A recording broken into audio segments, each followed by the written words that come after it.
Hey, Film Critic 2024 here. In this video, I'm gonna talk about the history of World War II in both the DC Comics universe and Marvel Comics universe.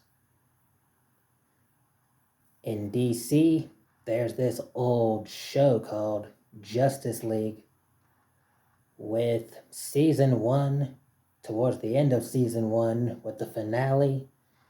It's a 3-episode arc called The Savage Time, Part 1 through 3. In these episodes, this is how the show first introduces the comic book character Vandal Savage. He wants to take over the world, and he builds a time machine to help him do so, but the design of it doesn't allow him to travel back to any time where he already exists. And he was born when it was the Ice Age, so he can't use his machine to send himself back in time. But these are details that aren't actually brought up until later episodes.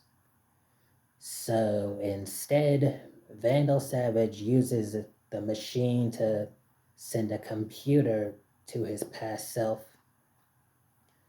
This computer contains certain information on how he can win World War II, like plans for advanced technology and weapons, and knowledge of the future, like how there's no way the Axis powers, the German war criminals, can win the war if they are led by Adolf Hitler.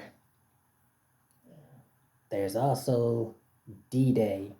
That's when the Allies gain a huge advantage in the war by invading Normandy. It works. Vandal Savage takes over the Axis powers, wins World War II, rules the world with an iron fist. And this leads to a completely different version of the timeline. One instance about that is Bruce Wayne. In the altered version, his parents, Thomas and Martha Wayne, speak out against the tyranny of Vandal Savage. And his response to that is sending his soldiers to their house and murdering them. That's the main reason why Bruce Wayne grows up to be not a vigilante superhero, the Batman, but the leader of a resistance. Meanwhile, the rest of the Justice League, Superman, Flash, Hawkgirl, Wonder Woman, Green Lantern, and the Martian Manhunter, due to being protected by the Lantern's aura, they are not affected by the historical alteration. They use Savage's own time machine to travel back in time to World War II, and they fight with the Allied powers against the Axis. And that's kind of a tradition. That's how it goes in a lot of superhero stuff. Superheroes team up with soldiers. People in costumes team up with people wearing uniforms. Some of the soldiers that the Justice League works with is Steve Trevor, a love interest of Wonder Woman. Then there's that team of soldiers, Easy Company. John Stewart fighting with them that's when he gets to put his skills as a Marine to the test. And last but certainly not least, there's the Blackhawks. That's a squadron that instantly leaves their impression on Hawkgirl. Together, they defeat the Axis powers and win World War II and set history back on track. When the Justice League returns to their own time, Batman is waiting for them.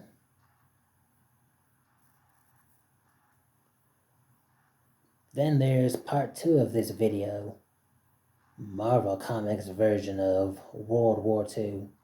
In one instance about that, in an older TV show, Spider-Man. At the beginning of season 5, there's a 5-episode arc. As explained by the Black Marvel, during World War II, an American government scientist creates a serum to turn people into super soldiers / living weapons. Doing this includes creating a group of 6, a team of 6 that would eventually call themselves the Wizard, the Destroyer, the Black Marvel, the Thunderer, Miss America, and of course, Captain America, the true super soldier. They fight against the Axis powers, which are led by the Red Skull. His response to the 6 American warriors is creating his own weapon, a doomsday weapon, and the night he tries to unleash it upon the United States, the American warriors stop him. That's done after he and Captain America become trapped inside a space-time vortex. And because of that, the story of the doomsday weapon basically just becomes a rumor throughout the course of history. And then there's 50 years later, after the 1940s, in the 1990s, the Kingpin hears about the doomsday weapon and tries to take it for himself. He wants to use it to take over the world. He does that not realizing that one of his own, the Chameleon, who is also the stepson of the Red Skull, is secretly working with his brother to free their dad and bring his dreams of world domination to life. They almost succeed. They free the Red Skull and he activates the Doomsday weapon, which is revealed to be his own super soldier. His son, his other son, Kragoff, who is given the name Electro, not just turned into a super soldier, not just a living weapon, but pure energy. If Electro had taken on the 6 American warriors during back when World War II was actually happening, he might have actually won. But then he turned rogue, and he did that not knowing that his dad was far more than just prepared for that. It's the space-time vortex. The Red Skull created that for the sole purpose of turning Electro into a dog on a leash. When the Red Skull and Captain America go back into it, Spider-Man is able to trick Electro into bringing the energy inside the vortex straight to Electro. And doing that makes Electro pop like a balloon.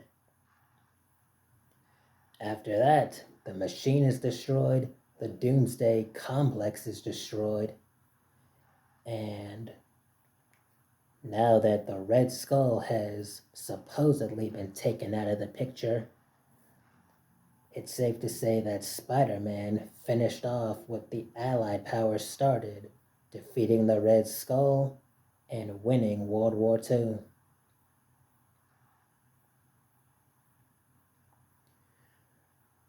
Well, I guess that's all I have to say for this video. So if you want to leave comments or subscribe, you're more than welcome to. Meanwhile, as He-Man once said at the end of every one of his episodes, until next time.